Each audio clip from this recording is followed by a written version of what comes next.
দুপুরের তপ্ত রোদে যখন সারা গ্রাম নিস্তব্ধ হয়ে যায়, তখন সে পুরনো পুকুর ঘাটে শুরু হয় এক অদ্ভুত ছলাক ছলাক শব্দ। যারা সেই শব্দের উৎস খুঁজতে গিয়ে এক দৃষ্টিতে তাকিয়েছিল, তারা আজ আর নিজেদের ছায়া খুঁজে পায় না। আপনি কি নিশ্চিত যে আপনার ছায়াটি এখনো আপনার সাথেই আছে? চারপাশে কাঁকার রোদের দাপট, বাতাসের হালকা গায়ে লাগলে মনে হয় চামড়া পুড়ে যাচ্ছে। গ্রামের এই দিকটায় ঘরবাড়ি বেশ কম, জঙ্গল আর ঝোপঝাড়ি বেশি। ঠিক মাঝখানে সেই বিশাল দিঘি, যার নাম কালী পুকুর। গ্রামের মানুষ বলে এই পুকুর নাকি অভিশপ্ত। বেলা বাড়লে যখন লোকজন ঘরে সাধিয়ে যায়, তখন নাকি ঘাটে এক বৃদ্ধাকে দেখা যায়, জীর্ণ শীর্ণ শাড়ি, উস্কো খুস্কো চুল আর হাতে একটা কাঠের মুকুর। সে অবিরাম কাপড় কেচে চলে, কিন্তু আশ্চর্যের বিষয় হলো তার কাপড় কাচার শব্দটা স্বাভাবিক নয়, কেমন যেন অদ্ভুত লাগে। অনিশ এবার শহর থেকে গ্রামে এসেছে দাদুর পুরনো বাড়িটা পরিষ্কার করতে। আধুনিক শিক্ষিত ছেলে, এসব গাঁজাখুরি গল্পে তার বিন্দু মাত্র বিশ্বাস নেই। হাতে একটা জলের বোতল নিয়ে সে পুকুর পাড়ের রাস্তা দিয়ে হাঁটছিল। পাশেই থাকা চায়ের দোকানে বসে থাকা হারু কাকা তাকে আটকালেন। অনিশ, যাস না বাবা, ওদিকটা যাস না, কেমন? এখন কিন্তু দুপুর ঠিক 12টা বাজে, বুঝলি? বিপদ হতে পারে বললাম। অনিশ একটু হেসে বলল, আরে হারু কাকা, কুফা বলতে কি বোঝাচ্ছে বলো তো? রোদ বেশি তো, আমি তো ছাতা নিয়ে বেরোবো ভাবছিলাম, ভুলে গেছি। হারু কাকা নিজ স্বরে বলল, রোদের ভয় না রে পাগলা, ওই পুকুর ঘাটে বুড়িটাকে দেখলে কিন্তু সর্বনাশ, বুঝলে? যার ছায়া ওর উপর নজর পড়ে না, আর শরীরটাকে তো থাকে কিন্তু বেদ ওটাকে ভরে যায়। ছায়া ছায়া ছাড়া মানুষ কি বাঁচে? অনিশ হা হা করে হেসে উঠলো।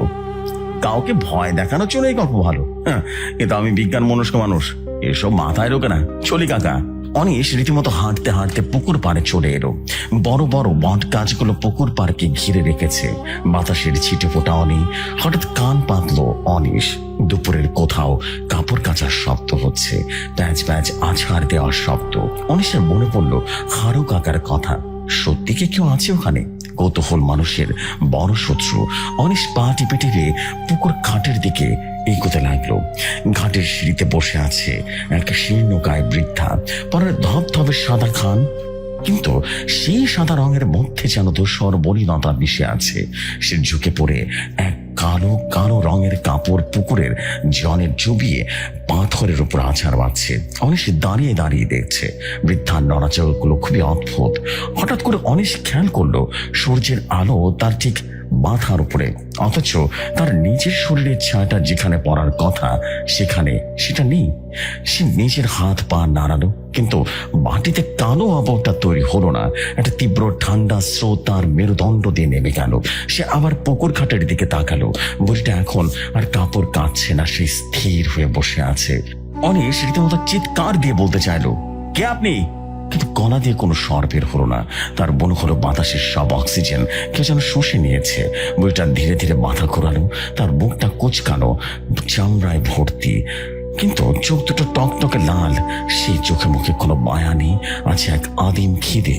বুড়ি তার ফোকলা দাঁতে অদ্ভুত এক হাসি হাসলো, তারপর ইশারায় পাশে পড়ে থাকা কালো কাপড়টা দেখালো। অনিশ ভালো করে তাকিয়ে দেখলো ওটা কোনো কাপড় নয়, ওটা একটা মানুষের আকৃতির ছায়া, ঠিক যেন অনিশেরই অবয়ব। বৃদ্ধা সেই ছায়াটাকে নিংড়ে জল বের করছে, আর প্রতিটি ফোঁটা জলের সাথে অনিশের শরীর অবশ হয়ে আসছে। অনিশ পেছনে ফেরার চেষ্টা করলো, কিন্তু তার পা দুটো মাটিতে গেঁথে গেছে। সে দেখলো বুড়িটা এখন তার দিকে তাকিয়ে বিড়বিড় করে বলছে, বেশিক্ষণ দেখতে হয় না রে বাপ, বেশিক্ষণ দেখলে মায়া লেগে যায়। তোর ছায়াটা বড় সতেজ, অনেকদিন পর জ্যান্ত মানুষ পেলাম। অনিশের চারপাশটা অন্ধকার হয়ে যেতে লাগলো। সে স্পষ্ট বুঝতে পারলো তার শরীরের ভেতর থেকে প্রাণ শক্তি কি যেন টেনে টেনে বার করে নিচ্ছে। সে তবে কি এবারই শেষ হয়ে যাবে? হারু কাকার কথাগুলো কেন শেষ শুনলো না? ঠিক সেই মুহূর্তে পুকুর পাড়ের ঝোপ থেকে একটা খসখসে শব্দ হলো, কেউ একজন দৌড়ে আসছে।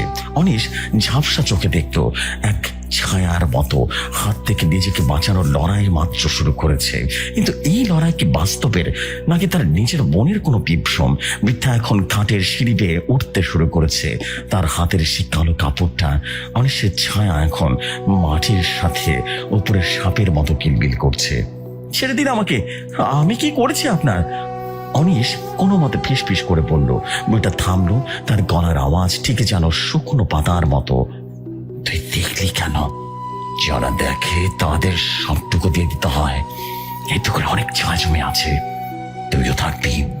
অনিশ দেখলো তার হাতের আঙ্গুলগুলো স্বচ্ছ হয়ে যাচ্ছে, রোদে হাত রাখলেও কোনো উত্তাপ পাচ্ছে না সে। এই কি তবে ছায়াচুরি হওয়ার লক্ষণ? মৃত্যু কি তবে এভাবেই আসে? অনিশের পায়ের তলার মাটি যেন ক্রমেই তরল হয়ে যাচ্ছিল। শরীরে যে অংশ রোদের তাপ লাগার কথা, সেখানে এক অদ্ভুত হিমশীতল অনুভূতি ছড়িয়ে পড়ছে। সে চাইলেই চোখ ফেরাতে পারছে না। ওই বুড়ি, যার হাতের নড়াচড়া অত্যন্ত যান্ত্রিক অথচ নিখুঁত, সে অনিশের অস্তিত্বের একটা অংশকে পুকুরের সেই কালো জলে আছাড় মারছে। প্রতিটি আছাড়ের সাথে অনিশের বুকের ভেতরটা দুমড়ে মুচড়ে যাচ্ছে, যেন কেউ তার ফুসফুস থেকে বাতাস বের করে দিচ্ছে। বাতাস এখন সম্পূর্ণ স্থির, কোনো পাখির ডাক নেই, কোনো পাতার নড়াচড়া নেই। চারদিকের নিস্তব্ধতা যেন কানে তালা লাগিয়ে দিচ্ছে। বুড়িটা হঠাৎ করে কাপড় কাচা থামালো। সে অনিশের দিকে সরাসরি তাকালো না, বরং তার হাতের সে ভিজে কালচে ছায়াটার দিকে তাকিয়ে বিড়বিড় করতে লাগলো। বড্ড বেশি ওজন তোর পাপের, বড্ড বেশি, না ধুয়ে সারবো না রে। অনিশ কোনো মতে ভাঙা গলায় চিৎকার করে বলল, দিয়ে দিন আমাকে, আমার ভেতরের অংশটা দিয়ে দিন। আমি কি করেছি আপনার? বুড়িটা এবার কর্কশ হাসি দিল। সে হাসির শব্দে মনে হলো আশেপাশে থাকা বড় গাছগুলো যেন আর্তনাদ করে উঠল। সে উঠে দাঁড়ালো। তার উচ্চতা স্বাভাবিক মানুষের চেয়ে অনেক বেশি মনে হচ্ছে। সে ধীর পায়ে ঘাটের সিঁড়ি বেয়ে উপরে উঠতে লাগলো। অনেকে দেখলো বুড়ি যখন হাঁটছে তার নিজের কোনো ছায়া মাটিতে পড়ছে না। সে যেন একটা শূন্যতা, যার আলোর নিচে চলাফেরা করছে। চাকে চাইলে পাওয়া যায় রে পাকা, তুই তো নিজেই দেখেছিস কিভাবে তোকে শেষ করলাম। অনিশ লক্ষ্য করলো তার হাতের তালু স্বচ্ছ হয়ে আসছে। সে নিজের উপরে পুকুরের ধারের ঘাসগুলো দেখতে পাচ্ছে। ভয়ের এক চরম শিখরে পৌঁছে সে বুঝলো তার শরীরটা ধীরে ধীরে মিলিয়ে যেতে শুরু করেছে। যদি সে তার ছায়া ফেরত না পায়, তবে সে পৃথিবীর কেউ থাকবে না। সে হবে এক বিদ্রোহী প্রেতাত্মা, যে চিরকাল এই পুকুর পাড়েই ঘুরে বেড়াবে। হঠাৎ অনিশের মনে হলো সে তো একা নয়। পুকুরের জলের অসংখ্য কালো ছায়া কিলবিল করছে। তারা যেন জলের নিচ থেকে মুক্তি পাওয়ার জন্য ছটফট করছে। মানুষের অবয়বগুলো জলের ভেতরে তর পাচ্ছে, কিন্তু তারা উপরে আসতে পারছে না। বুড়িটা সেই কালো কাপড়টা এবার একটা বড় পাথরের উপরে বেড়ে ধরলো। দেখ তোর ছায়াটা কেমন রোদে শুকাচ্ছে। যত শুকবি ততই তুই হালকা হবি। পুরোপুরি শুকিয়ে কাঠ হয়ে যাবে, তখন তুই আর মানুষ থাকবি না। কি হবে পুকুরের পাহারাদার। অনিশ মরিয়া হয়ে উঠল। সে তার সর্বশক্তি সঞ্চয় করে এক পা করে এগিয়ে গেল। পা ধরে যেন পাথরের মতো ভারী হয়ে গেছে। সে দেখলো বুড়ির পায়ের কাছে সে কালো ছায়াটা ছটফট করছে, ঠিক যেন একটা জ্যান্ত প্রাণী। অনিশ বুঝতে পারলো ওটা নিছক কোনো প্রতিবিম্ব নয়, ওটা তার চেতনার একটা অংশ। সে ঝাঁপিয়ে পড়লো বুড়ির ওপরে, কিন্তু তার হাত বুড়ির শরীর স্পর্শ করতে পারলো না। মনে হলো এক রাশ ধোয়ার ভেতর দিয়ে গলে গেল। আমাকে ছোঁয়া তো সহজ না রে, হয়তো মানুষের মথের অন্ধকার। তুই যখন আমার দিকে তাকালি, তুই আসলে নিজের ভেতরকার ভয়টাকে দেখছিলি। বলছে তার শীর্ণ হাত দিয়ে অনিশের গলা চেপে ধরলো। অনিশ অনুভব করলো এক নিদারুণ হিমশীতল স্পর্শ তার শ্বাস নাড়িকে জমিয়ে দিচ্ছে। বুড়ির চোখ দুটো এখন বড় বড় গর্তের মতো দেখাচ্ছে, যেখান থেকে অন্ধকার চুয়ে চুয়ে পড়ছে। সে অনিশের কানের কাছে মুখ এনে ফিসফিস করে বলল, তোর শহর, তোর বাড়ি, তোর প্রিয়জন সবাইকে ভুলে যা। এখন থেকে এই পুকুরে তোর ঘর। তোর ছাটা এখন আমার পায়ের নিচে কেমন শান্ত হয়ে গেছে। অনিশ দেখলো তার শরীরের নিচের অংশটা পুরোপুরি অদৃশ্য হয়ে গেছে। সে এখন শূন্যে ভাসছে। তার নিজের বলতে আর কোনো কিছুই অবশিষ্ট নেই। পুকুরের সেই পচা জল, এক পচা গন্ধ তার নাকে আসছে। ঠিক সেই মুহূর্তে সে দেখলো হারু কাকা দূরে দাঁড়িয়ে এক দৃষ্টিতে তার দিকে তাকিয়ে আছেন, কিন্তু হারু কাকার মুখে কোনো ভয়ের চিহ্ন মাত্র নেই, বরং ঠোঁটের কোণে এক কুৎসিত হাসি। কি রে অনিশ, বলেছিলাম না ওদিকটা যাস না, তোকে না পাঠালে আমার মুক্তি হতো না রে। প্রতি 10 বছর অন্তরে এই পুকুরে একটা নতুন করে আত্মা লাগিয়ে সেই নাইলে হয়তো আমাকে আবার নিজের ছায়াটা এবার বন্ধক রাখতে হতো, বুঝলি? অনিশ যেন স্তব্ধ হয়ে গেল। বিশ্বাসঘাতকতা আর অতি প্রাকৃতের আতঙ্কে এক বিশেল তাকে গিলে ফেললো। হারু কাকাও এই খেলার অংশ। গ্রামবাসী কি তবে সবাই জানে এই রহস্য? তারা কি তবে পথচারী বলি দেয় নিজেদেরকে বাঁচাবার জন্য? বুঝিটা এবার অনিশের সেই স্বচ্ছ দেহটাকে টেনে চলল পুকুরের মাঝখানের দিকে। অনিশ দেখলো জলের আয়নায় তার নিজের মুখটা দেখা যাচ্ছে, কিন্তু সেই মুখে কোনো চোখ নেই, কেবল শূন্য কঠোর। সে চিৎকার করতে চাইলো, কিন্তু তার আওয়াজ এখন মানুষের কানে পৌঁছাচ্ছে না। কেমন যেন সে নিজেই শুনতে পারছে, আর তার শরীর থেকে যেন শোষ শব্দ বেরিয়ে আসছে। সূর্যটা এখন ঠিক মাথার উপরে স্থির হয়ে আছে। সময় যেন থমকে গেছে। পুকুরের জল ধীরে ধীরে লাল হতে শুরু করেছে। বুড়িটা অনিশের সেই নিম্র ছায়াটাকে একটা মাটির কলসির ভেতরে ভরে ফেললো এবং সজোরে পুকুরের মাঝখানে ছড়ে ফেললো। কলসিটা ডোবার সাথে সাথে এক তীব্র আর্তনাদ ভেসে এলো জলের ঠিক নিচ থেকে। গ্রামের সেই চায়ের দোকানে বসে থাকা লোকজন তখন নিজেদের মধ্যে গল্প গুজব করছে। কে একজন জিজ্ঞেস করলো, শহরের ওই ছেলেটা কই গেল রে? হ্যাঁ, অনেকক্ষণ তো হলো। হারু কাকা নিঃস্বার্থ ভাবে বিড়ি টানতে টানতে বললেন, হয়তো শহরে ফিরে গেছে গা। আজকালকার পোলাপান তো আবার গ্রামের রোদ সহ্য করতে পারে না। চা থাকলে তো রোদ পড়বে, চা না থাকলে আর কিসের রোদ। পুকুর পাড়ে এখন আবারও সেই নিস্তব্ধতা। কাপড় কাচার শব্দ থেমে গেছে, কিন্তু ঘাটের সিঁড়িতে পড়ে আছে অনিশের সেই জলের বোতলটা, আর পুকুরের সেই থমথমে জলের নিচে নতুন কালো ছায়া মুক্তির অপেক্ষায় নৌক আঁচড়াচ্ছে। যারা দুপুরের রোদের ওই পুকুরের দিকে তাকাবে, তারা দেখবে জলের নিচে একটা মানুষের হাত বাড়িয়ে যাচ্ছে, কিন্তু তারা জানবে না ওই হাতটা আসলে তাদের ছায়াটাকে পাওয়ার জন্য ওত পেতে আছে। অনিশ আর এখন অনিশ নেই। সে এখন সেই ডাইনির সংগৃহীত কালো কাপড়, যা প্রতি দুপুরে পুকুর ঘাটে পাথরের উপর আছাড় খেয়ে অস্তিত্বের জানান দেয়। গ্রামের মানুষ পাশ দিয়ে যাওয়ার সময় শুধু একটা ছপ ছপ শব্দ কানে শোনে, আর দ্রুত পায়ে হেঁটে পার হয়ে যায়, কারণ তারা জানে বেশিক্ষণ তাকালে তাদের নিজেদের ছায়া হয়তো বা ডাইনির ঝোলায় বন্দী হবে। অন্ধকার নেমে আসছে পুকুর পাড়ে, যদিও আকাশে তখন গনগনে সূর্য, কিন্তু সেই সূর্যের আলোয় আর কারো ছায়া পড়ে না ওই ঘাটে। কেবল এক বৃদ্ধা তার থোকলা দাঁতে হাসে, আর নতুন কোনো শিকারের অপেক্ষায় নিজের কাপড় কাচার মুকুটটা শক্ত করে ধরে রাখে। আপনার ঘরে কোনো রাস্তার ল্যাম্পপোস্টে নিজের নিজের ছায়াটা দেখে নিন তো। আপনিও কি পজিস্ট হয়ে আছেন, নাকি আপনি সুস্থ? পরীক্ষা করে নেবেন। সো জেফরি ভাই, এটাই ছিল আমার স্টোরি। যদি ভালো লাগে আপনি নির্দ্বিধায় প্রচার করতে পারেন। আমার নাম নীল রতন মুখোপাধ্যায়। ঘটনার নাম দিবেন পুকুর পাড়ের ডাইনি। শুরু করি আমার স্টোরি। চুনিয়াপাড়া গ্রামটা দেখতে অনেক সুন্দর। চারদিকে সবুজ মাটি ঘেরা সুন্দর একটা গ্রাম। গ্রামের মানুষ আনাগোনায় আনন্দ, ভালোবাসার মহব্বত একে অপরকে ঘিরে সবসময় রয়েছে। সেই গ্রামে অনেক মানুষই থাকতো। তারা তাদের জীবন যাপন সুন্দরভাবে কাটাচ্ছিল।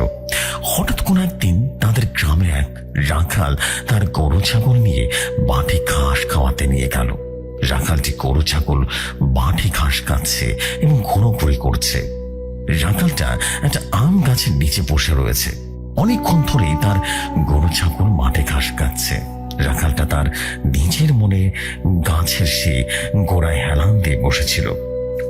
হঠাৎ হলো কি, গরু ছাগল সবগুলো দৌড়াদৌড়ি করা শুরু করলো। আকাশে কালো মেঘ চলে আসলো। আস্তে আস্তে বিজলি চমকাতে শুরু করলো। রাখালটা দেখতে পেল কোন এক বড় হাত এসে তার ছাগল এবং গরুকে ধরে নিয়ে উধাও হয়ে গেল। রাখালটা ভয়ে ওখানে অজ্ঞান হয়ে মাটিতে লুটিয়ে পড়ল। সে সময় সন্ধ্যা হয়ে গেছে। সারা রাত সে রাখাল অজ্ঞান হয়ে মাটিতেই পড়ে রইল। সকালবেলা চাষি ভাইরা যখন জমিতে চাষ করার জন্য আসলো, তখন দেখতে পেল তাদের রাখাল রফিক মিয়া মাটিতে অজ্ঞান হয়ে পড়ে আছে। রফিক মিয়াকে সবাই ধরাধরি করেও গ্রামের হাকিম সাহেবের কাছে নিয়ে আসলো। গ্রামে তখন সেরকম উন্নতি হয়নি, তাই ভালো মানের চিকিৎসা ছিল না। গ্রামের হাকিম সাহেবের কাছে তাকে আনা হলো। রফিক মিয়া পরিবারের ছিল তার 2 ছেলে এবং তার বউ। যার নাম ছিল সাবিনা। তার দুই ছেলের নাম ছিল খালেক এবং রাব্বানি। তাদের বেশ ভালোই দিন কাটছিল সে চুনিয়াপাড়া গ্রামটাতে। রফিক মিয়ার বউ এবং তার দুই ছেলে হাকিম সাহেবের বাসায় এসে রীতিমতো কান্নাকাটি শুরু করলো আর বলল, হাকিম সাহেব এমন এক কথা বললেন যা শোনার জন্য তারা প্রস্তুত ছিলেন না। হাকিম সাহেব জানালেন রফিক মিয়া মারাই আছে। এই কথাটা শুনে তার ছেলে দুই ছেলে এবং বউ তাকে জড়িয়ে ধরে অঝরে কাঁদতে লাগলো। গ্রামের লোক রফিক মিয়াকে বাড়িতে নিয়ে এসে জানাজা শেষে বাটি দিয়ে চলে আসলো। বেশ কিছুদিন কেটে গেল, কিন্তু গ্রামের কেউ জানতে পারলো না রফিক মিয়া আসলে কিভাবে মারা গেল। 3 মাস কেটে গেল। রফিক মিয়ার দুই ছেলে এখন গরু ছাগল মাঠে চড়ায় আর তাদের মা মানুষের বাড়িতে কাজ করে সংসার চালায়। বড় ছেলে রাব্বানির জন্য মেয়ে দেখলো তার মা। আক্কাস আলীর মেয়ে খাদিজার সাথে রাব্বানির বিয়ে হয়ে গেল। রাব্বানি এখন গ্রামে এক মুদির দোকান দিয়েছে। সে তার ছোট ভাই খালেককে দোকানে বসার কথা বললেও খালেক রাজি হলো না। সে তার বাবার গরু ছাগলই দেখাশোনা করতে চাইল। বাদশাতে ঘুমের ঘরে খালেকে দেখলো চারপাশে কুয়াশায় ঢাকা, আর তার সামনে ঝাপসা অবব দাঁড়িয়ে আছেন তার বাবা রফিক মিয়া। তার বাবার চেহারা ছিল বিষণ্ণ, কিন্তু চোখে ছিল সন্তানদের জন্য গভীর এক মমতা। তিনি খালেককে উদ্দেশ্য করে বললেন, বাবা খালেক, তোরা তো ভেবেছিস আমি অসুস্থ হয়ে মারা গেছি, কিন্তু তা নয়। সেদিন মাঠে যখন আমি আম গাছের নিচে বসেছিলাম না, তখন আকাশ থেকে একটা অশুভ ছায়া নেমে এসেছিল। ওটা কোনো মানুষের ছিল না, ওটা ছিল এক পূর্ণ অভিশপ্ত দানব যে বহুকাল ধরে এই গ্রামের উপর নজর রাখছে। আমি আমার গরু ছাগলগুলোকে বাঁচাতে গিয়ে সে অশুভ শক্তির মুখোমুখি হয়েছিলাম, আর তাতেই আমার প্রাণ চলে যায়। আসলে বিপদে সেই দানবটা এখন ক্ষুধার্ত। সে শুধু গবাদি পশু নয়, এবার গ্রামের মানুষের উপরে থামা বসাবে বললে। জাহিদ আলীর পরিবার তো মাত্র শুরু, এভাবে সে পুরো চুনিয়াপাড়াকে কিন্তু ধ্বংস করে দেবে। মনে রাখিস বাবা, এই দানব কোনো সাধারণ অস্ত্র বা বল্লমে মরবে না। সে অন্ধকারের সৃষ্টি, শয়তানের সৃষ্টি। তাই তাকে ধ্বংস করতে হলে কেবল পবিত্র আগুন দরকার। তাকে আগুনের শিখায় পুড়িয়ে ছাই করতে না পারলে সে বারবার ফিরে আসবে। তুমি আমার সাহসী ছেলে, আমি থাকতে পারিনি, কিন্তু তোমার রক্ষা করার দায়িত্ব এখন তোমার আর রাব্বানির। ভয় পাবি না, সাহস নিয়ে আগুনে বসা জ্বালাবি, তবেই গ্রাম মুক্তি পাবে। এই কথাগুলো বলার পরে রফিক মিয়ার অবরটি ধোঁয়ার মতো মিলিয়ে যায় এবং খালিকের ঘুম ভেঙে যায়। তার মা দৌড়ে তাকে জিজ্ঞেস করলো কি হয়েছে, কিন্তু খালিক ভয়ে সবটা বলল না, আড়াল করে রাখলো। তার পরের দিনে কাজ কাম করে স্বাভাবিকভাবে দিন পার করতে লাগলো। চুনিয়াপাড়া গ্রামটা আবারও আগের মতো শান্ত হয়ে গেল, কিন্তু সেই শান্তি বেশি দিন স্থায়ী হলো না। গ্রামের শেষ মাথায় থাকতো জাহেদ আলী। এক রাতে সে প্রকৃতির ডাকে সাড়া দিতে বাইরে বের হলো। তখন গ্রামে উন্নত টয়লেটও ছিল না, তাই সে মাঠের দিকে গেল। কাজ শেষ করে ফেরার সময় সে দেখল অন্ধকারের ভেতরে দুটো চোখ, লাল লাল চোখ জ্বলজ্বল করছে। জাহেদ আলী চিৎকার করা শুরু করলে তার পরিবারের সবাই বাইরে বেরিয়ে আসে, কিন্তু সে ভয়ঙ্কর লাল চোখ দুটো অবরটি সবাইকে আক্রমণ করলো। সবাইকে মেরে তার পেট থেকে নাড়ি ভড়ি বের করে সে খেতে শুরু করলো। পরের দিন সকালে গ্রামের মানুষ দেখলো জাহেদ আলীর পরিবারের সবার ক্ষত বিক্ষত দেহ পড়ে আছে মাটিতে। কারো হাত নেই, কারো বাধা নেই। এই দৃশ্য দেখে পুরো চুনিয়াপাড়া গ্রাম থেকে এক প্রকার আতঙ্কে থমথমে হয়ে গেল। জাহেদ আলী পরিবারের এমন বিভৎস দশা দেখে চুনিয়াপাড়া গ্রামে যেন শ্মশানের নীরবতা নেমে এলো। ঘরে ঘরে কান্নার রোলের চেয়ে বেশি ছিল অজানা এক আতঙ্ক। গ্রামের মুরব্বীরা বৈঠক ডাকলেন, কিন্তু কারোরই কোনো ধারণা নেই এটা কোনো মানুষের কাজ নাকি বনের কোনো পশুর কাজ। তবে যারাই সে ক্ষত বিক্ষত লাশগুলো দেখেছে তারা জানে কোনো সাধারণ পশুর পক্ষে মানুষের পেট থেকে এভাবে কলিজা বের করে খাওয়া সম্ভব নয়। এদিকে খালিক সারা দিন চুপচাপ হয়ে গেল। তার মনে বারবার সেই স্বপ্নের কথা বাঁচতে লাগলো। স্বপ্নে তার বাবা রফিক মিয়া তাকে বলেছিলেন, বাবা, ওটা কোন মানুষ না, ওটা অভিশপ্ত দানব। ও কোন এক সময় আমাদের এই গ্রামে বাস করত, এখন সে রক্ত আর কলিজার নেশায় ফিরে এসেছে। খালিক বুঝতে পারলো সেদিন তার বাবাকে সে আকাশ থেকে নেমে আসা বিশাল হাতটাই মেরে ফেলেছিল। কিন্তু সে একাই এই কথা জানলে তো হবে না, গ্রামকে বাঁচাতে হবে। খালিক তার বড় ভাই রাব্বানিকে সমস্ত ঘটনা খুলে বলল। রাব্বানি প্রথমে বিশ্বাস করতে না চাইলেও জাহিদ আলীর পরিবারের ঘটনা দেখে সে আর চুপ থাকতে পারল না। সে রাতে গ্রামের জোয়ান ছেলেরা লাঠি সোটা নিয়ে পাহারা দেওয়ার সিদ্ধান্ত নিল। রাব্বানি আর খালেক ও তাদের সাথে ছিল। রাত যত গভীর হতে লাগলো, কুয়াশায় ছেয়ে গেল পুরো মাঠটা। হঠাৎ করে মাঠের দিক থেকে একটা অদ্ভুত শব্দ আসতে শুরু করলো, যেন কেউ ভারী কিছু একটা টেনে নিয়ে যাচ্ছে।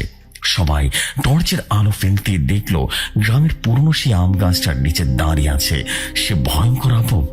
লম্বা হাত, সারা গায়ে কালো লোম, আর চোখের জায়গায় জ্বলছে আগুনের মতো দুটো লাল লাল বৃত্ত। সবার চোখের সামনে সে দানবটি আকাশের দিকে তাকিয়ে এক বিকট চিৎকার দিল।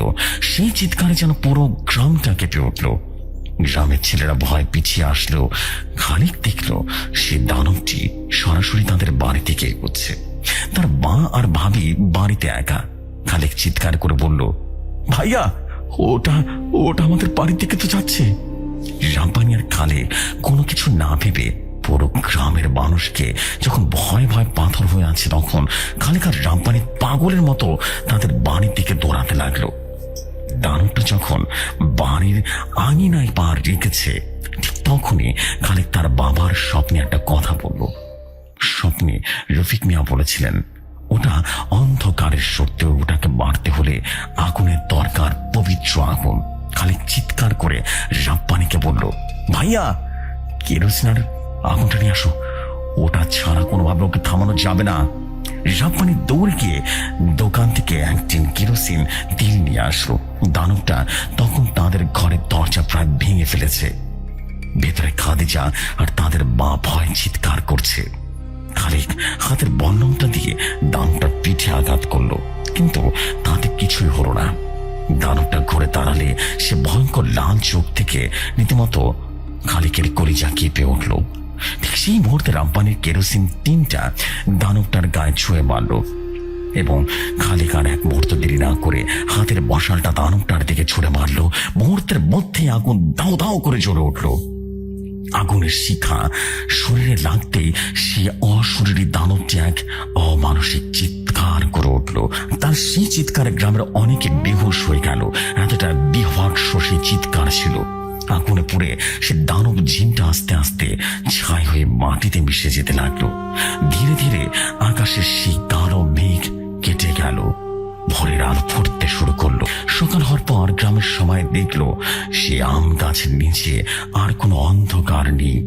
জুনিয়াপাড়া গ্রামটা আবার সে আগের মতো শান্ত সবুজ হয়ে উঠল। রফিক মিয়ার আত্মা যেন শান্তিতে বিদায় নিল, কারণ তার ছোট ছেলে খালিক আজ পুরো গ্রামকে বাঁচিয়েছে। এরপর খালিক, রাব্বানি এবং তাদের মা মিলে নতুন এক জীবন শুরু করলো। জুনিয়াপাড়া গ্রামে আবারও আনন্দ ফিরে আসলো। তবে রফিক মিয়ার সেই সাহসিকতার কথা মানুষ কোনো দিন ভুলতে পারলো না। প্রিয় জেফরি ভাই, এইটাই ছিল ঘটনা। আমি আশা করি ঘটনাটি শেয়ার করবেন, ভালো লাগলে শেয়ার করে দিবেন। আসসালামু আলাইকুম।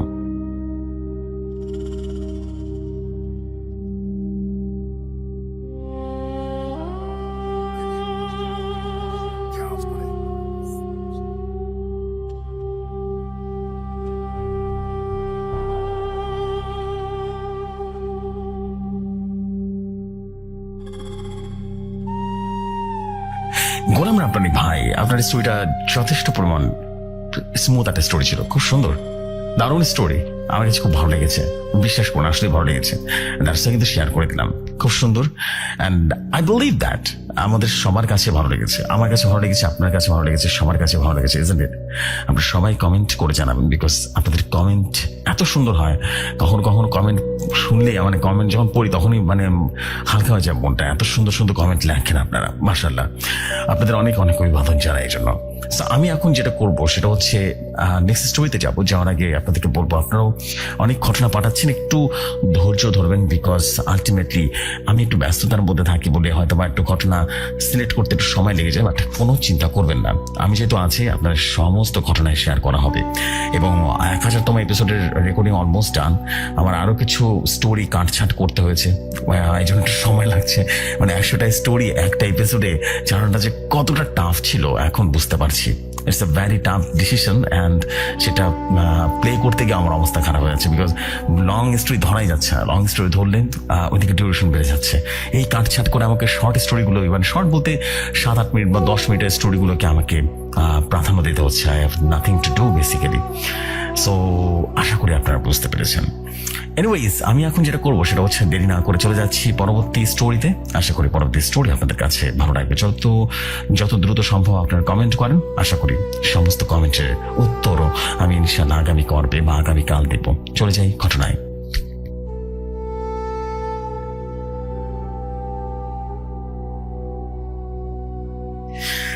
ঘটনা আমার কাছে যেভাবে এসেছে আমি সেভাবেই পড়ছি।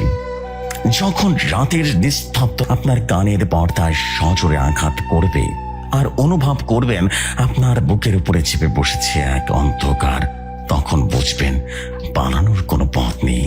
চিৎকার আপনার কণ্ঠ নাড়িতেই গুমড়ে মরে যাবে। যখন দেখবেন লাল চোখের সেই বিভৎস বিভীষিকা আপনার চোখের বনি খুঁড়ে খাওয়ার অপেক্ষায় স্থির হয়ে দাঁড়িয়ে, আর জানবেন কেন কেউ সেই রাত থেকে বেঁচে ফিরেও কোনোদিন স্বাভাবিক মানুষের মতো হাসতে পারেনি।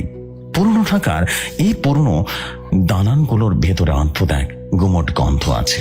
নোনা ধরা দেয়াল আর স্যাঁতস্যাঁতে মেঝের ভেতর দিয়ে যেন কোনো আদিম ইতিহাস নিঃশ্বাস ফেলে। অনিমেষ এখানে থাকতে এসেছে মাত্র 2 সপ্তাহ হলো। পেশায় সে একজন ফ্রিল্যান্সার সফটওয়্যার ইঞ্জিনিয়ার। সারা রাত জেগে কোডিং করায় তার একমাত্র অভ্যাস। কিন্তু গত 3 দিন ধরে রাত ঠিক 3টে বাজার পর থেকে তার কেন যেন মনে হয় ঘরে সে একা নেই। পাশের পাড়ার টেবিলের নিচে অন্ধকারটা যেন একটু বেশি ঘন, আর সেখান থেকে কেউ একজন তার কিবোর্ডের আঙ্গুল চালানোর শব্দ শুনছে। সেদিন ঝমঝমিয়ে বৃষ্টি পড়ছিল। জানলার কাঁচের উপরে বৃষ্টির ফোঁটাগুলো আছড়ে পড়ার শব্দে ঘরের ভেতরে নিস্তব্ধতা আরো প্রকট হয়ে উঠছিল। রাত 2:45। অনিমেষ তার ল্যাপটপ বন্ধ করে একটা দীর্ঘশ্বাস ফেলল। টানা কয়েকদিনের অনিদ্রা আর কড়া কফি স্নায়ুগুলোকে উত্তেজিত করে রেখেছে। বিছানায় গা এনিয়ে দিতেই তার চোখ জোড়া ঘুমে বুঝে আসতে চাইল, কিন্তু অদ্ভুত এক অস্বস্তি তাকে কিছুতেই শান্ত হতে দিচ্ছিল না। মনে হচ্ছিল ঘরের বাতাসটা ধীরে ধীরে ভারী হয়ে যাচ্ছে, ঠিক যেন কেউ অক্সিজেন শুষে নিচ্ছে। ঘুম আর জাগরণের মাঝে সে ধূসর রাজ্যে অনিমেষ যখন তলিয়ে যাচ্ছিল, যে তখনই ঘটনাটা ঘটল। হঠাৎ করেই অনিমেষের মনে হলো তার পায়ের দিক থেকে একটা শীতল হাওয়া বয়ে গেল। সে চাইল পা দুটো গুটিয়ে নিতে, কিন্তু পারল না। তার পুরো শরীর যেন পাথরের মতো জমে গেছে। একটা আঙ্গুল নাড়ানোর ক্ষমতাও যেন তার নেই। আতঙ্কে বুক ধরফর করে উঠল তার। সে ভাবল এটা হয়তো নিছকই মাসল ক্র্যাম্প বা ক্লান্তি, কিন্তু কয়েক সেকেন্ডের মধ্যে অনুভব করলো কেউ একজন বিছানার উপরে উঠে আসছে। ভারী কোনো কিছুর চাপে তোষকটা ধীরে ধীরে নিচের দিকে দেবে যাচ্ছে। অনিমেষ কপালে বিন্দু ঘাম ঝুমতে শুরু করলো। সে চিৎকার করতে চাইল, তার গলা চিরে একটা আর্তনাদ বেরিয়ে আসতে চাইল, কে কে ওখানে? কিন্তু মুখটা কেমন যেন আঠা দিয়ে জড়ানো। একটা অস্ফুট শব্দ বের হলো না। ঠিক তখনই সে অনুভব করতে পারল তার বুকের উপরে বিশাল ওজনের কিছু একটা হুড়মুড় করে বসে পড়ল। তার মনে হলো একটা বস্ত বড় পাথরের ছায় কেউ তার বুকের উপরে নামিয়ে দিয়েছে। হাড়গুলো মরমর করে ওঠার শব্দ যেন তার নিজের কানে শুনতে পেল। চোখ দুটো কোনো মতে আহত বোঝা অবস্থায় খুলতেই তার রক্তহীন হয়ে গেল। অন্ধকারে ঘরের মাঝখানে ছাদ ছুঁয়ে দাঁড়িয়ে আছে একটা কুচকুচে কালো দীর্ঘ আপক। তার মুখাপক বোঝা যাচ্ছে না, কিন্তু ঠিক মাঝখানে জল জল করছে দুটো আগুনের মতো লাল চোখ। সেই চোখ দুটো থেকে ঝরে পড়ছে এক বিভৎস চেহারা। অপরটা ধীরে ধীরে অনিমেষের বুকের উপরে ঝুঁকে পড়ল। অনিমেষ অনুভব করলো এক পচা মাংসের উটকো গন্ধ তার নাকে এসে লাগছে। তার ফুসফুস তখন বাতাসের জন্য হাহাকার করছে, কিন্তু বুকের উপরে সে অদৃশ্য দানবের চাপে সে নিঃশ্বাস নিতে পারছে না। আর কতদিন পালাবি? চাপা ঘর করে আমার যেন সরাসরি তার মস্তিষ্কের ভেতরে প্রতিধ্বনিত হলো। কোনো মানুষের গলা এমন হতে পারে না, যেন হাজারটা শুকনো হাড় একসাথে ঘষলে যে শব্দ হয়। এই আওয়াজটা ঠিক তেমনই। অনিমেষের মনে হচ্ছিল তার হৃৎপিণ্ড এখনই ফেটে যাবে। সে প্রাণপণ চেষ্টা করছিল হাতটা ওপরে তোলার, কিন্তু তার মাংস পেশিগুলো যেন তার নিজের নয়। সে নিজের চোখের কোণ দিয়ে দেখলো ড্রেসিং টেবিলের আয়নায় সে বিভৎস দৃশ্যটা প্রতিফলিত হচ্ছে। লাল চোখের সে ছায়াটা তখন তার গলার উপরে হাত বাড়িয়েছে। হাড় জমানো শীতল আঙুলগুলো যখনই অনিমেষ গলায় স্পর্শ করলো, সে অনুভব করলো তার শরীরের সমস্ত শক্তি নিংড়ে দেওয়া হচ্ছে। সেদিন বিকেলে তার বন্ধু রাফি এসে বলেছিল, অনি, এই বাসাটা নিয়ে অনেক কথা প্রচলিত আছে, বিশেষ করে এই রুমটা। তুই কি সত্যি আগা থাকতে পারবি? অনিমেষ তখন হেসে উড়িয়ে দিয়েছিল, বলেছিল, আরে রাগ তোর ভূত প্রেত। কার্বন ডাইঅক্সাইডের আধিক্য আর অক্সিজেন কমে গেলে মানুষের মস্তিষ্কে এমনিতেই হ্যালুসিনেশন হয়। তাই বৈজ্ঞানিক যুগে এসব ভূত প্রেতের ভয় দেখাস না কেমন? কিন্তু এখন এই যে তার বুকের উপরে হাড় চাপাটা ছাপ, এই যে পচা বাঁশের গন্ধ, আর সামনে দাঁড়িয়ে থাকা এই দানব, এটা কোন বিজ্ঞান দিয়ে ব্যাখ্যা করবে সে? এটাকে সির্ফ স্লিপ প্যারালাইসিস, নাকি সত্যি লক্ষ্যধার সেই বোবাজিন যে মানুষকে ঘুমের ঘরে শ্বাস রোধ করে মেরে ফেলে? সে ছায়াটা আরো নিচু হলো। অনিমেষে দেখতে পেল ছায়াটা মুখ গহ্বর থেকে ধীরে ধীরে হা করছে। সেখান থেকে টপ টপ করে নানার মতো কিছু একটা তার গালের উপরে পড়ছে। তীব্র জ্বালা অনুভব করলো সেই সঙ্গে, সেই স্পর্শে তার মনে হলো এটাই তার শেষ রাত। মৃত্যুর শীতল ছোঁয়া তার কণ্ঠনালীতে আষ্টে পৃষ্ঠে জড়িয়ে ধরেছে। ঠিক তখনই পাশের ঘর থেকে একটা শব্দ হলো। রাফি কি ফিরে এসেছে নাকি অন্য কিছু সংকেত? অনিমেষ যখন যন্ত্রণায় আর বাঁচার তীব্র আকুলতায় নিস্তেজ হয়ে আসছিল, তখনই ঘরটা একটা অদ্ভুত নীল আলোয় উদ্ভাসিত হয়ে গেল। আর সে ছায়াটা হঠাৎ করে একটা বিকট চিৎকার দিয়ে অনিমেষের বুকের উপরে ছিটকে জানলা দিয়ে চড়ে গেল। কিন্তু জানলা তো বন্ধ, জানলার কাঁচ ভাঙার কোন শব্দ হলো না। অথচ ছায়াটা দেয়ালের সাথে মিশে গেল। অনিমেষ দীর্ঘ এক নিঃশ্বাস নিল, ঠিক যেন ডুবন্ত মানুষ পানির নিচে ভেসে উঠেছে। সে বিছানায় উঠে বসলো, শরীর থর থর করে কাঁপছে। গলা দিয়ে ঘর করে আওয়াজ বের হলো। তার সারা শরীর ঘামে ভেজা। সে ভাবলো হয়তো বা সব শেষ। কিন্তু যখনই সে মেঝেতে পা রাখলো, তার নজর গেল ড্রেসিং টেবিলের আয়নার দিকে। আয়নার ধুলোর উপরে বড় বড় করে লেখা, আমি আবারও আসবো। ঠিক সেই মুহূর্তে ঘরের আলোটা দপ করে নিভে গেল। ঘোর অন্ধকারের মাঝে অনিমেষ অনুভব করলো তার ঠিক কানের কাছে কেউ একজন খুব ধীরালয়ে তপ্ত নিঃশ্বাস ফেলছে। অন্ধকারে সেই তপ্ত নিঃশ্বাস অনিমেষের ঘাড়ের উপরে আছড়ে পড়লো। মনে হলো কেউ এক বালতি বরফ জল তার মেরুদণ্ডের উপর দিয়ে ঢেলে দিয়েছে। তার শরীর থর থর করে কাঁপছে। দাঁতে দাঁত লেগে এক অদ্ভুত যান্ত্রিক শব্দ হচ্ছে। সে হাত বাড়িয়ে দেয়াল হাত জানোর চেষ্টা করলো সুইচের জন্য, কিন্তু যেখানে সুইচ থাকার কথা সেখানে কেবল শ্যাওলা ধরা ভেজা দেয়াল ছাড়া আর কিছুই নেই। ঘরটা যেন তার ছেঁড়া আয়তন বদলে ফেলেছে। এক মুহূর্তে আগে যে ঘরটা 10 বাই 12 ফুটের ছিল, এখন সেটা অন্তহীন গহ্বর। রাফি, রাফি! অনিমেষ চিৎকার করতে চেষ্টা করলো, কিন্তু তার গলা দিয়ে ফোঁস শব্দ বের হলো। মনে হলো কেউ তার কণ্ঠনালীর ভেতর থেকে গরম সীসা ঢেলে দিচ্ছে। সে টলতে টলতে জানালার দিকে এগোতে চাইল, কিন্তু পায়ের তলায় মেঝেতে বদলে থেকে থকথকে কোনো পিচ্ছিল পদার্থ অনুভব করলো। সে পচা মাংসের গন্ধটা এখন আরো তীব্র, যেন শত বছরের পুরনো কোনো কবরকেও এই মাত্র করে ফেলেছে। ঠিক তখনই জানালার বাইরে ল্যাম্পপোস্টের ম্লান আলো সে দেখলো দরজার পাশে সে দীর্ঘ কালো আবরটা দাঁড়িয়ে আছে। এবার আর কোনো ছায়া নয়, ওটা একদম রক্ত মাংসের বিভৎস শরীর, কুচকুচে কালো চামড়া, তার উপর দিয়ে মোটা মোটা শিরাগুলো সাপের মতো কিলবিল করছে। আর সেই আলোয় লাল চোখ দুটো কয়লার মতো তার দিকে তাকিয়ে আছে। আবরটা লম্বা লম্বা নখগুলো দরজার ফ্রেমের উপর দিয়ে টেনে আনলো সে। আর সেই কর্কশ আঁচড়ের শব্দে অনিমেষের কানের পর্দা যেন ফেটে যেতে চাইল। তুই তুই কি চাস? অনিমেষ কোনো মতে ফোঁস করে শব্দকে জোর দিয়ে ফিসফিস করে উঠল। সেটা কোনো কথা বলল না। পরিবর্তে সেটা অস্বাভাবিক ক্ষিপ্ততায় ছাদের দিকে উঠে গেল। ঠিক একটা মাকড়সার মতো সিলিং দিয়ে অনিমেষের মাথার উপরে চলে এলো। ওপর থেকে টপ টপ করে আঠালো কালো তরল অনিমেষের কাঁধের উপরে পড়তে লাগলো। সে উপরের দিকে তাকাতে দেখলো সে বিভীষিকা তার দিকে তাকিয়ে দাঁতহীন বাণী বের করে হাসছে। সে হাসিতে কোনো শব্দ নেই, শুধু এক হিংস্রতা। হঠাৎ করে এই পুরো ঘরটা প্রচন্ড জোরে দোলতে শুরু করলো। দেয়ালের প্লাস্টার গুলো খসে পড়তে লাগলো, আর ঘরের কোণগুলো থেকে চুয়ে চুয়ে রক্তবর্ণের তরল বেরিয়ে এলো। অনিমেষ বিছানার উপরে লুটিয়ে পড়লো। তার মনে হলো তার চারপাশ থেকে অক্সিজেন ফুরিয়ে আসছে। সে হাত পা ছুঁড়ে বাঁচার চেষ্টা করলো, কিন্তু এইবার সে অনুভূতি একই। তার শরীর আবার জমে পাথর হয়ে গেল। সে বিশাল ওজনের কিছু একটা আবারও তার বুকের উপরে ঝাঁপিয়ে পড়লো। এবার ওজনটা আগের চেয়েও কয়েক গুণ বেশি। মনে হলো এক বস্ত বড় পাহাড় তার বুকের উপরে চেপে বসেছে।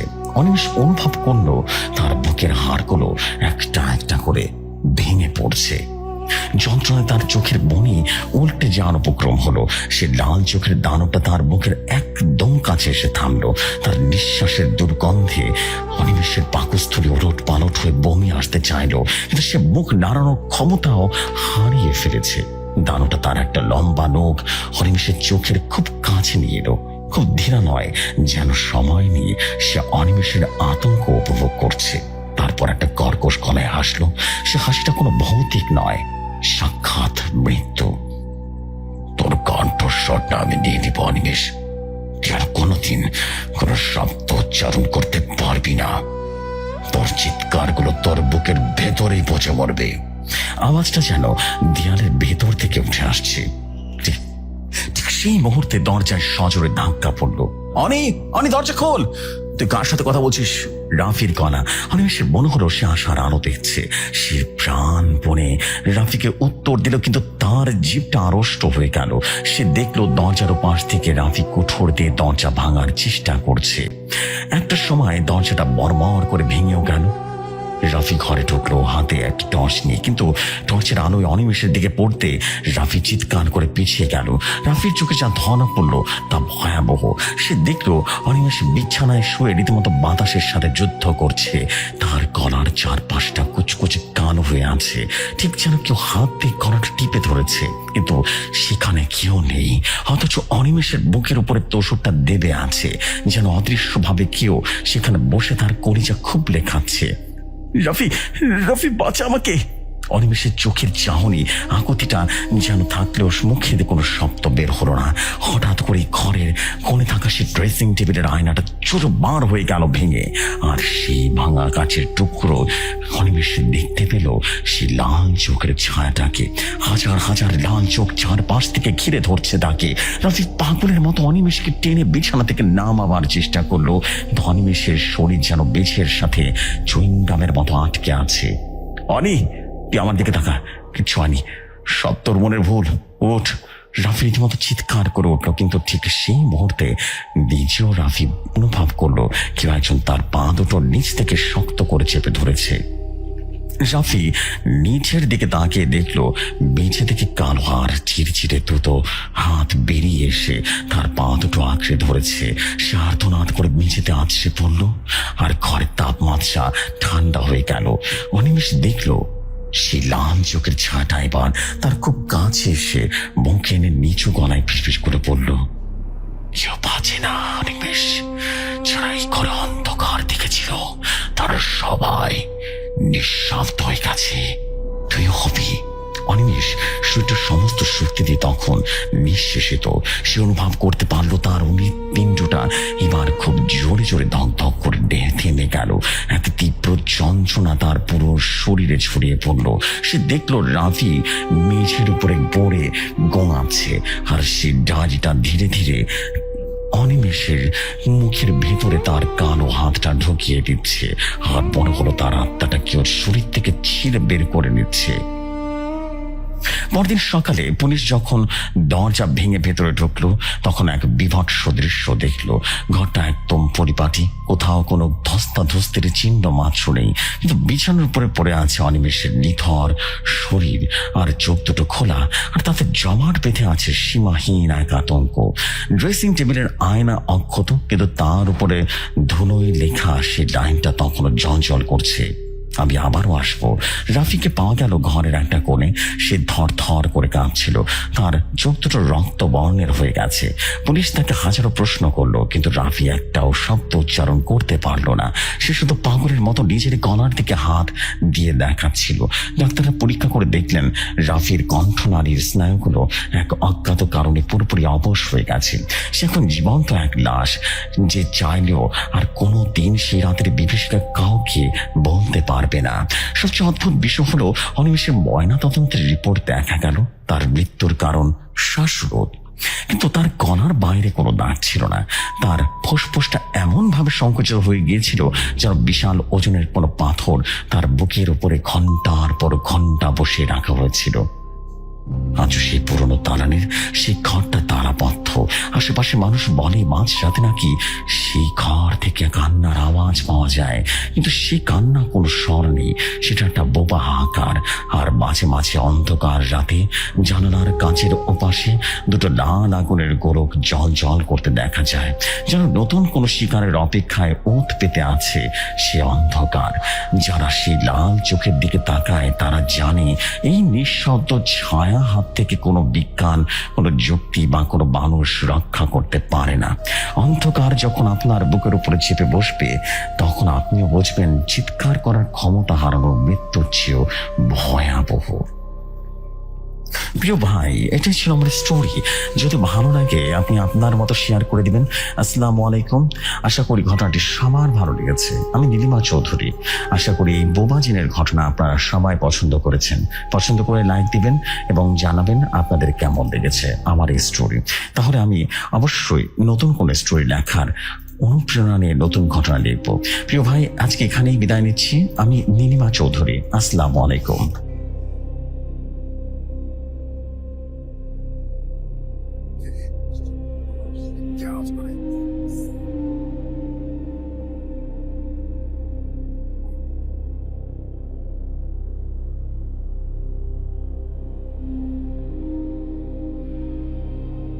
Thank you very much Nilima আপু। অ্যান্ড স্টোরিটা যথেষ্ট সুন্দর ছিল।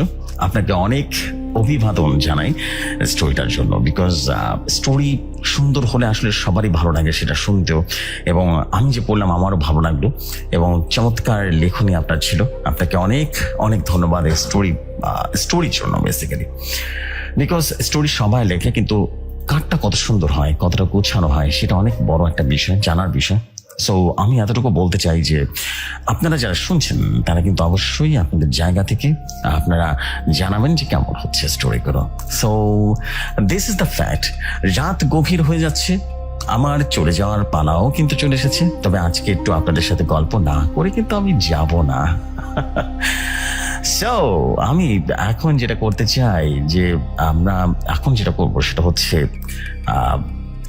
সরাসরি আমরা লাইভ সেশনে যাব। যাওয়ার আগে আমরা প্রতিবারের মতোই বলবো, আপনারাও যদি চান আপনার নিজ দায়িত্বে স্টোরি পাঠাবেন তাহলে পাঠাতে পারেন আমাদের preth.shadenmusic@gmail.com থেকে ইমেলে ঘটনা সেন্ড করতেই পারেন। সো আমি বলবো যে আপনারা যথেষ্ট পরিমাণ সুন্দর সুন্দর ঘটনা দেখেন। আপনাদের ঘটনার অপেক্ষায় সবসময় থাকি আমি।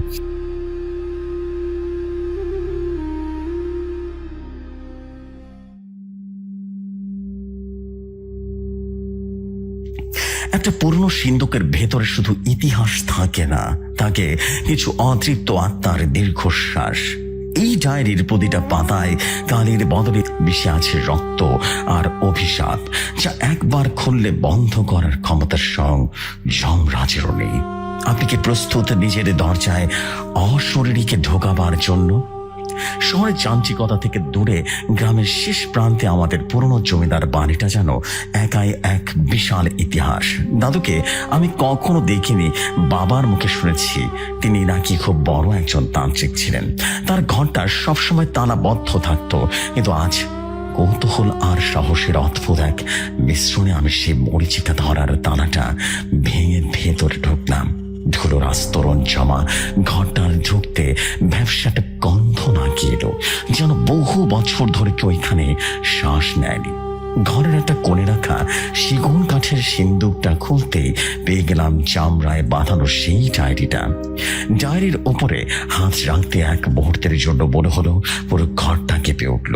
আমার অবচেতন মন বলছিল ফিরে যেতে, কিন্তু ডায়েরির প্রথম পাতায় লেখা কয়েকটা অদ্ভুত শব্দ আমাকে মোহগ্রস্ত করে ফেলল। আমি খাটটার উপরে বসলাম। বাইরে তখন ঝিঝি পোকার ডাক ছাপিয়ে বাতাসের এক অদ্ভুত শোষ শব্দ শুরু হয়েছে। ডায়েরির প্রথম পাতায় রক্তের বর্ণে কালিতে লেখা ছিল, যিনি পাঠ করিবেন তিনিই বাহক, যা ঘুমিয়ে আছে তাকে জাগিয়ে তোলার দায়ভার আপনার। আমি বিড়বিড় করে পড়লাম, ওম ক্রিং ক্লিং। আমি শব্দটা উচ্চারণ করার সাথে সাথে ঘরের কোণে রাখা পুরনো আলমারিটা বিকট শব্দে কয়েক ইঞ্চি সরে এলো। আমি চমকে উঠলাম, ভাবলাম হয়তো বা মিছের ডাল বা ইঁদুরের কাজ, কিন্তু ভুল ভাঙলো যখন দেখলাম খাটের মাঝখানে টেবিল ল্যাম্পটা নিজে নিজেই কাঁপতে কাঁপতে মেঝেতে পড়ে চোরমার হয়ে গেল। নিস্তব্ধতা ঘরে সেই কাঁচ ভাঙার শব্দটা কামানের কোলার মতো শোনালো। কে কে ওখানে? আমি কাঁপা কাঁপা গলায় জিজ্ঞেস করলাম। কোনো উত্তর এলো না, শুধু অন্ধকারের ভিতর থেকে মনে হলো কেউ খুব জোরে জোরে শ্বাস ফেলছে ঠিক আমার ঘাড়ের কাছে। আমি ভয় পেয়ে ডায়েরিটা বন্ধ করতে গেলাম, কিন্তু অদ্ভুত ব্যাপার, ডায়েরির পাতাগুলো যেন লোহার মতো শক্ত হয়ে গেছে। আমি শত চেষ্টা করে বন্ধ করতে পারছিলাম না। হঠাৎ অনুভব করলাম আমার পায়ের নিচের মেঝেটা বরফের মতো ঠান্ডা হয়ে যাচ্ছে। অন্ধকারের ভেতর থেকে একটা ফিসফিসানি ভেসে এলো, তুই আমাকে কেন ডাকলি? কেন করলি এ দ্বার? গলার স্বরটা ঠিক মানুষের মতো নয়, যেন ভাঙা কাঁচের টুকরো একসাথে ঘষলে যেমন কর্কশ আওয়াজ হয়, ঠিক তেমন আমার শিরদাঁড়া দিয়ে একটা হিমশীতল স্রোত বয়ে গেল। আমি দেখলাম জানালার পর্দাগুলো কোনো বাতাস ছাড়াই পাগলের মতো উঠছে। ঘরের দেয়ালের ক্যালেন্ডার নিজে নিজেই ছিঁড়ে নিচে পড়তে লাগলো। হঠাৎ মনে হলো কি আমার পায়ের কোড়ালি শক্ত করে চেপে ধরেছে। নিচের দিকে তাকিয়ে আমি আর্তনাদ করে উঠলাম। নিচে থেকে দুটো কুচকুচে কালো হাত বেরিয়ে এসেছে, যার নখগুলো তলোয়ারের মতো লম্বা। আমি লাথি মেরে নিজেকে ছাড়াবার চেষ্টা করলাম, কিন্তু শরীরের সব শক্তি যেন কেউ শুষে নিচ্ছে। দাদু, দাদু তুমি কোথায়? আমি ঢুকরে ঢুকরে কেঁদে উঠলাম, কিন্তু দাদুর সে পুরনো ছবি দেয়াল থেকে তেরেছা হয়ে ঝুলে পড়ল। ছবির চোখগুলো থেকে টপ টপ করে লাল রঙের কিছু গড়িয়ে পড়ছে, রক্ত। আমি টলতে টলতে দরজার দিকে এগোলাম, কিন্তু দরজা সজোরে বন্ধ হয়ে গেল। কোনো অদৃশ্য হাত যেন বাইরে থেকে চিটকেনিটা আটকে দিয়েছে। ডায়েরির পাতাগুলো এখন বাতাসের তোরে নিজে নিজেই উল্টে যাচ্ছে। একটা পাতায় ফুটে উঠছে ভয়ঙ্কর সব বিভৎস ছবি, মানুষের কঙ্কাল আর পশুর মুন্ড। বাতাসে সেই ফিসফিসানি এবার অট্ট হাসিতে রূপ নিল। ঘরের আসবাবপত্র এখন শূন্যে ভাসতে শুরু করেছে। আলমারিটা সজোরে দেয়ালে ধাক্কা খেল। আমি কোণঠাসা হয়ে বেঁচেতে বসে পড়লাম। চোখের সামনে দেখছি অন্ধকারের ভেতর থেকে একটা ছায়া মূর্তি ধীরে ধীরে স্পষ্ট হচ্ছে। তার কোনো অভাব নেই, শুধু দুটো জলজলে লাল চোখ আমার দিকেই তাকিয়ে আছে। সে ছায়াটা ধীর পায়ে আমার দিকে এগিয়ে আসছে। প্রতি পদক্ষেপে বেঁচে ফেটে ফেটে যাচ্ছে। সে নিচু হয়ে আমার কানের কাছে মুখ নিল। পচা মাংসের উটকো গন্ধে আমার বমি আসার উপক্রম হলো। সে খুব শীতল গলায় বলল, এই ডায়েরিটা শেষ না করা পর্যন্ত তোর মুক্তি নেই। তুই রক্ত দিয়ে চুক্তি শুরু করেছিস, এখন প্রাণ দিয়ে এটা শেষ করতে হবে। আমি বুঝলাম দাদু এই ডায়েরিতে কোনো আত্মাকে বন্দি করে রেখেছিলেন, আর আমার এই ভুল মন্ত্র তাকে মুক্ত করে দিয়েছে। এখন সে চায় একটা জ্যান্ত শরীর, আমার নিজের শরীর। আমি কি পারবো এই অন্ধকার থেকে বেঁচে ফিরতে, নাকি ডায়েরির পরবর্তী নামটাই আমারই হবে? ছাটা যখন আমার ঠিক সামনে এসে দাঁড়ালো, আমার চারপাশের বাতাস জমে বরফ হয়ে গেল। সে লাল চোখ দুটো ঠিক বেরোচ্ছিল আদিম এক ঘৃণা। আমি দেয়ালের সাথে পিঠ ঠেকিয়ে সিটিয়ে গেলাম। আমার হাতের তালুর ঘামতে শুরু করলো, আর বুকের ধরফরানি নিজের কানে ড্রামের মতো শুনতে পাচ্ছিলাম। হঠাৎ ড্রয়ার থেকে একটা ধারালো পেতলের ছুরি নিচ থেকে উড়ে এসে ডায়েরির পাতায় বিঁধে গেল। ডায়েরির সেই খোলা পাতা থেকে চুয়ে চুয়ে টাটকা রক্ত বের হতে শুরু করলো। রক্তটা মেঝেতে ছড়িয়ে গিয়ে অদ্ভুত একটা নকশা তৈরি করছে। আমি অস্ফুট স্বরে বললাম, তুমি কি চাও? আমি তো তোমার কোনো ক্ষতি করিনি। ছায়ামূর্তিটা এবার মুখ খুলল। তার চোয়াল নড়ার শব্দটা শুষ্ক হাড় ভাঙার মতো শোনালো। সে বলল, ক্ষতি করিসনি। তোর বংশের বড় তান্ত্রিক আমাকে ডায়েরির পাতায় বন্দি করে রেখেছিল 100 বছর ধরে। অন্ধকার আর একাকিত্ব কি জানিস? তোর দাদু আমার ক্ষমতা ব্যবহার করে সিদ্ধি লাভ করেছে, আর বিনিময়ে আমাকে দিয়েছে বন্দি দশা। আর সেই জিনিস তোর রক্ত দিয়ে মেটাতে হবে। কথাটা শেষ হবার সাথে সাথে ঘরের জানালার কাঁচগুলো একসাথে প্রচন্ড শব্দে ভেঙে চৌচির হয়ে গেল। কাঁচের টুকরোগুলো বাতাসের টানে আমার দিকে ধেয়ে আসতে লাগলো। আমি হাত দিয়ে মুখ ঢাকলাম। একটা ধারালো কাঁচ আমার হাতের উপর দিয়ে গভীর ক্ষত তৈরি করে চলে গেল। যন্ত্রণা আমি চিৎকার করে উঠলাম, কিন্তু সেই চিৎকার যেন গলার ভেতরেই আটকে গেল।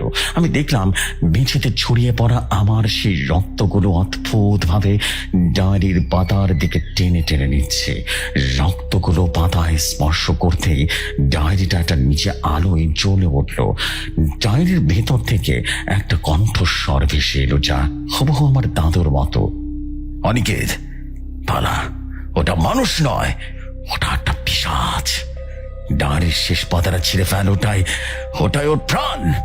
কিন্তু শেষ পাতাটা ছিল আগুনের মতো উত্তাপ।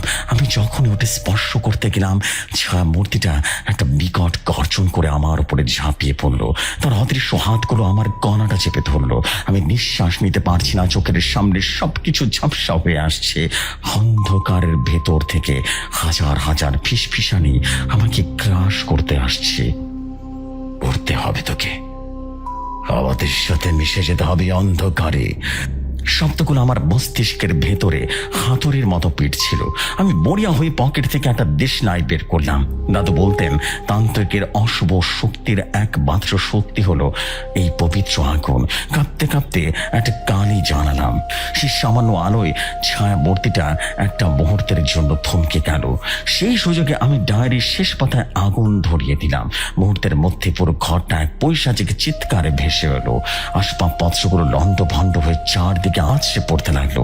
ছায়ামূর্তিটা আগুনের তাপে কুঁকড়ে যেতে শুরু করলো। তার শরীর থেকে কালো ধোঁয়া বের হচ্ছে, সিলিং এর সাথে মিশে যাচ্ছে, কিন্তু তার লাল চোখ দুটো তখন আমার দিকে স্থির হয়ে আছে। সে যাওয়ার আগে একে বিভৎস হাসিতে ফেটে পড়লো। সে বলল, তুই কি ভাবছিস মুক্তি পেলি? দাও দাও করে জ্বলতে থাকা পাতায় দেখ শেষ নামটা কার লেখা। আমি আগুনের শিখায় শেষ পাতায় তাকিয়ে দেখলাম সেখানে কোনো তান্ত্রিকের নাম নেই। সেখানে স্পষ্ট অক্ষরে লেখা রয়েছে আমার নাম অনিকেত। আর নিচে লেখা, শিকারী যখন শিকার করে তখন সে নিজেও কারো না কারো শিকারে পরিণত হয়। হঠাৎ আগুনটা নিভে গেল। ঘরটা এখন ঘুটঘুটে অন্ধকার। কিন্তু একটা বিষয় বদলে গেছে। আমি এখন কেন যেন আর ভয় পাচ্ছি না। উল্টো আমার শরীরের ভেতর থেকে অদ্ভুত শীতলতা অনুভব করছি। আমার নিজের হাত দুটোর দিকে তাকালাম। অন্ধকারেও আমি দেখতে পাচ্ছি আমার রোগগুলো ধীরে ধীরে লম্বা আর কালো হয়ে যাচ্ছে। আমার চোখ দুটো জ্বালা করছে, যেন ভেতর থেকে আগুন জ্বলছে। দরজার ওপাশ থেকে বারবার কণ্ঠস্বর শোনা গেল, অনিকেত, অনিকেত, ভেতরে কি করছিস? দরজাটা খোল। আমি হাসলাম। আমার সে হাসিটা কেন যেন মানুষের মতো শোনালো না। এটা ছিল সে পিশাচটার মতো কর্কশ। আমি বুঝতে পারলাম দাদু এই ডায়েরিতে পিশাচটাকে বন্দি করেনি, বরং পিশাচ হওয়ার এক অমোঘ অভিশাপকে বন্দি করে রেখেছিলেন। আজ সেই অভিশাপ আমার রক্তে মিশে গেছে। আমি ধীর পায়ে দরজার দিকে এগোতে শুরু করলাম। চিটকিনিটা আমি নিজে হাতে খুললাম না, আমার ইচ্ছা শক্তিতে সেটা খুলে গেল। বাবা দরজার ওপাশে দাঁড়িয়েছিলেন। আমাকে দেখে তিনি আর্তনাদ করে পিছিয়ে গেলেন। অনিকেত, অনিকেত, তোর চোখ দুটো এমন লাল কেন? তোর মুখ দিয়ে ওটা কি বেরোচ্ছে? আমি বাবার দিকে তাকিয়ে এক পা এগোলাম। আমার জিভ দিয়ে লালা ঝরছে, আমার ভেতরের সেই ক্ষুধা জাগ্রত হচ্ছে। আমি এখন আর সেই চিরচেনা অনিকেত নই। আমি এখন তান্ত্রিকের সেই ডায়েরির নতুন লেখক, যার প্রতিটা পাতা এবার আমার পরিচিত মানুষের রক্ত দিয়ে লেখা হবে। ঘরের আসবাবপত্রগুলো আবারও নড়তে শুরু করলো। অন্ধকার থেকে হাজার হাজার ছায়া বেরিয়ে এসে আমার চারপাশে নাচতে শুরু করলো। আমি জানালার কাছে প্রতিবিম্বতে দেখলাম আমার পিছনে দাঁড়িয়ে আছে দাদুর অশরীরী এক আত্মা। তার ক্রোধ হাসিতে ফেটে পড়েছেন। আমি বিড়বিড় করে বললাম, বাবা, ভয় পেও না, অন্ধকারে একা থাকতে খুব কষ্ট হয়। চলো দুজন মিলে নতুন ডায়েরিটা সাজাই। পরদিন সকালে গ্রামের মানুষ জমিদার বাড়িতে গিয়ে কাউকে খুঁজে পেলেন না। শুধু ডায়েরিটা টেবিলের উপরে পড়েছিল। তার প্রথম পাতায় টকটকে লাল রেখা ছিল একটা নতুন বাক্য, ভয় পেও না, তোমার নামটাও তালিকায় উঠে গেছে। এবার তোমার ঘরের দরজা খোলার অপেক্ষায়। আপনার ঘরের কোণে রাখা আলমারিটাকে একটু নড়ে উঠল। এবার ভালো করে তাকিয়ে দেখুন তো, অন্ধকারের ভেতর থেকে কেউ আপনার দিকে লাল চোখে তাকিয়ে আছে কিনা। আসসালামু আলাইকুম জেফরি ভাই, এটাই ছিল আজকের স্টোরি। কেমন লাগলো বন্ধুরা? এবং সকল শ্রোতা বন্ধুরা অবশ্যই কমেন্ট করে জানাবেন। আশা করি ঘটনাটি সবার ভালো লেগেছে। ইন্টারেস্টিং এবং রহস্যময় ঘটনায় কালেক্ট করা আমার একমাত্র উদ্দেশ্য ছিল। ভয় পাওয়ানো নয়, শুধুমাত্র ইন্টারেস্টিং করা। স্টোরির ভেতরে আমি অনেক রকম ভাবে দেখার চেষ্টা করেছি, জানি না কতটুকু পছন্দ হয়েছে। ভাই শুধু রিকোয়েস্ট থাকবে, যদি বিন্দু মাত্র পছন্দ হয় তাহলে অবশ্যই শেয়ার করে দেবেন।